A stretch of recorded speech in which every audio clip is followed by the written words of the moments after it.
सम्मानित साथियों, मैं संजय दास उर्फ महाप्रज्ञा आपका स्वागत करता हूं SSB blog and social work में। साथियों, इस वीडियो में हम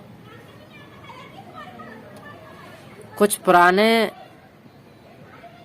वीडियोज जो मेरे YouTube चैनल पर डले हुए हैं उन्हीं को दोहराएंगे, क्योंकि क्या होता है कि जब शुरुआत में कोई यूट्यूबर चैनल शुरू करता है तो उसे इतनी जानकारी नहीं होती, ना ही उसे यूट्यूब पॉलिसी का पता होता है और ना ही कैसे वीडियो अपलोड करना है और कौन से वीडियो अपलोड करना है, और जो वीडियो अपलोड करने हैं उन पर स्ट्राइक किन वजहों से आता है, इस बात का ज्ञान एक न्यू यूट्यूबर को नहीं होता। तो ऐसी गलतियां हमसे भी कुछ हुई हैं, लेकिन जैसे जैसे यूट्यूब पर एक्टिव हम रहते हैं तो जानकारी हो जाती है। मेरा यूट्यूब चैनल अभी मोनेटाइज नहीं हुआ है, लेकिन मैं चाहता हूं कि यूट्यूब चैनल मोनेटाइज होने तक समय कितना भी लगे, लेकिन कंटेंट समाज के लिए कुछ देने वाला और परिवर्तन करने वाला हो, भले ही धीरे ही सही, लेकिन कंटेंट ऐसा हो जो समाज को बदलने में सक्षम हो। वीडियो हम कम डालते हैं, लेकिन रिसर्च के आधार पर डालते हैं और फैक्टेबल डालते हैं। बिना फैक्ट के कोई भी वीडियो नहीं होता।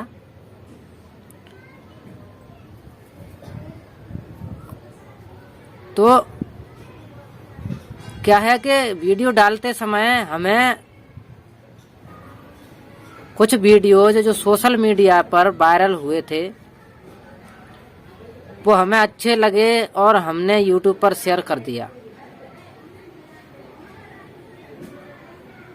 तो ऐसा नहीं है कि यूट्यूबर सोशल मीडिया पर वायरल कंटेंट को चला नहीं सकते हैं, चला सकते हैं, लेकिन मैं चाहता हूं कि यूट्यूब चैनल में कंटेंट फ्रेश ही हो। कंटेंट अगर फ्रेश होगा तो बाद में किसी प्रकार की समस्या नहीं आती है। बस इसी कारण हम कुछ वीडियोज जो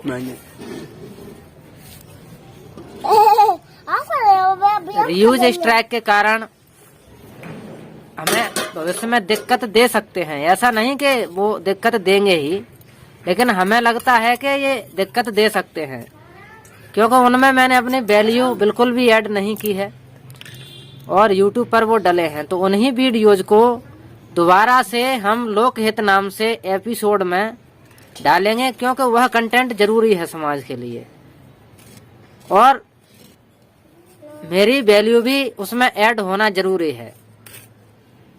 तो हम स्ट्राइक से बच सकते हैं। रीयूज स्ट्राइक से हम इसी प्रकार बच सकते हैं। हम किसी अन्य की वस्तु को जैसा का तैसा नहीं उठा सकते बिना कुछ दिए। तो बस इसी का पालन करते हुए जो वीडियो हमने जैसे के तैसे उठा लिए थे, हम उनमें अपनी वैल्यू ऐड करके दोबारा से हम यूट्यूब पर शेयर कर रहे हैं, जिससे यूट्यूब चैनल फ्रेश हो जाए। आशा करता हूं कि आप मेरे चैनल को सब्सक्राइब करेंगे और अगर आपको हमारा सामाजिक कार्य पसंद आता है तो शेयर भी करेंगे और कमेंट भी करेंगे। Ready ready take. इसको आप ऐसा करके है ना, ऐसा कर करके जूम करेंगे उसके म्यूजिक के अकॉर्डिंग ऐसे। ओके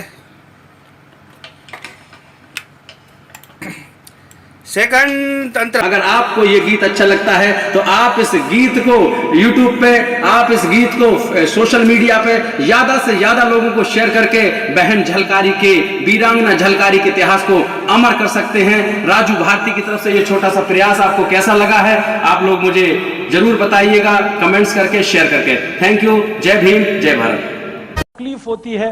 अभी एक सच्ची घटना मेरे साथ घटित हुई। मैं एक दिन कानपुर गया था भारत स्वाभिमान की सभा के लिए। तो कानपुर के रेलवे स्टेशन पे उतरा।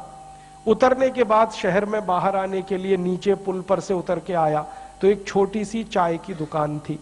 उस पर एक बेटी और एक माँ और एक छोटा सा बेटा आपस में बात कर रहे थे। वो क्या बात कर रहे थे?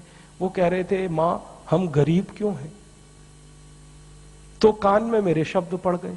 मैंने कहा ये इस तरह का प्रश्न कोई अपनी माँ से पूछे तो मुझे लगा ये कोई साधारण लोग नहीं है, कुछ तो इनमें असाधारणपन है। चल के पूछा जाए कौन लोग हैं, परिचय लिया जाए। तो मैं गया उस दुकान पे, मैंने पूछा आप लोग कौन हैं? तो उन्होंने कहा कि हम तात्या टोपे के परिवार के लोग।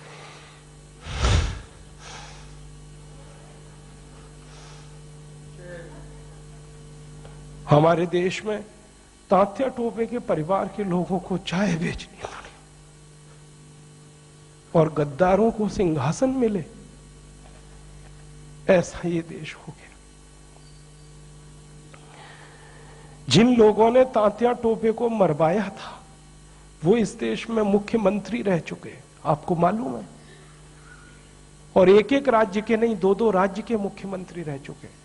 तात्या टोपे का गुप्त पता जिन गद्दारों ने अंग्रेजों को बताया था, उस खानदान के कई लोग इस देश में मंत्री रह चुके हैं। झांसी की रानी लक्ष्मीबाई को जिन्होंने मरवाया था वो इस देश में मंत्री रह चुके हैं। और तात्या टोपे जिन्होंने जवानी लगा दी देश के लिए, उनके परिवार के लोग चाय बेच रहे हैं। ये देश है और ये अब बर्दाश्त नहीं होता, और ये बर्दाश्त होना भी नहीं चाहिए किसी को। क्यों बर्दाश्त होना चाहिए? ऐसा देश तो हमने कल्पना कभी की नहीं थी। तात्या टोपे ने कभी कल्पना नहीं की थी कि ऐसा देश बनेगा। झांसी की रानी की कभी कल्पना नहीं थी, चंद्रशेखर की कल्पना नहीं थी। चंद्रशेखर जैसे क्रांतिवीर ने इस देश की क्या कल्पना की होगी। एक कहानी सुनाता हूं कि वो घर से भाग गए थे 13 साल की उम्र में। माता पिता बहुत गरीब थे, खाने को घर में नहीं था, घर छोड़कर भाग गए, बनारस आ गए, क्रांतिकारियों के संगठन में शामिल हो गए।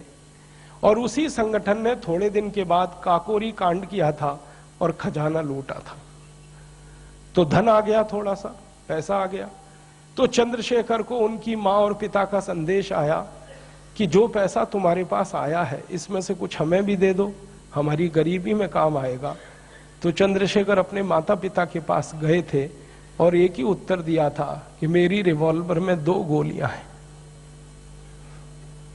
पैसे तो दे नहीं सकता, ये दोनों गोलियां दे सकता हूं। ऐसा देश चंद्रशेखर का, ऐसा देश तात्या टोपे का अब लुट रहा है। तो फिर क्या करना चाहिए? तो मुझे लगता है कि अब फिर कोई दूसरी बड़ी लड़ाई की तैयारी करनी चाहिए। एक लड़ाई उन्होंने लड़ी, तात्या टोपे ने, झांसी की रानी ने, चंद्रशेखर ने, अब दूसरी लड़ाई हमें लड़नी पड़ेगी।